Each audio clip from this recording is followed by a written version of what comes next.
You do have a personal relationship to Jesus Christ. You are His slave. You were bought with a price.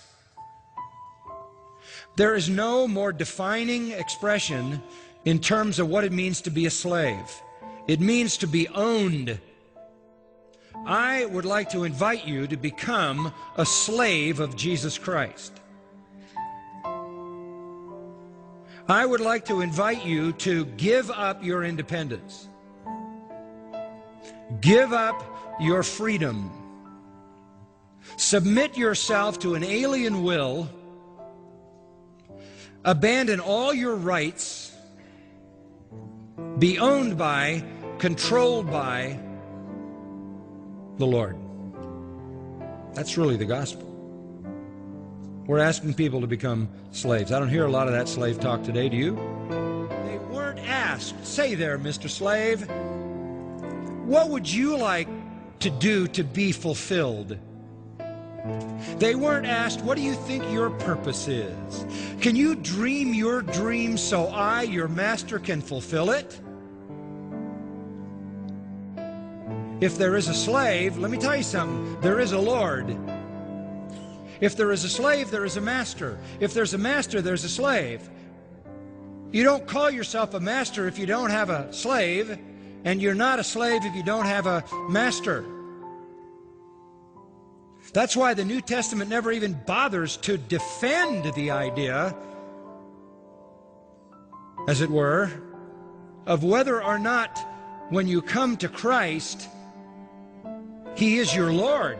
That is patently obvious. When you confess Jesus as Lord, you are at the same time confessing yourself as slave.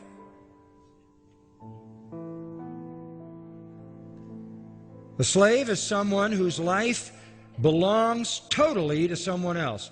Absolute ownership, absolute control, absolute subjection, absolute obedience, absolute loyalty, absolute dependence. The Spirit of God took the slave metaphor because it was the best metaphor to describe our personal relationship to Christ. He bought us, He owns us. We are devoted to Him and to Him alone. To be obedient to Him at all times.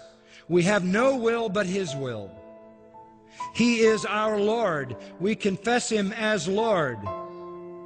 That's exactly what He demanded. Remember the words of Luke 9:23. We've repeated them so many times. If any man will come after me, let him deny himself. That's slave talk.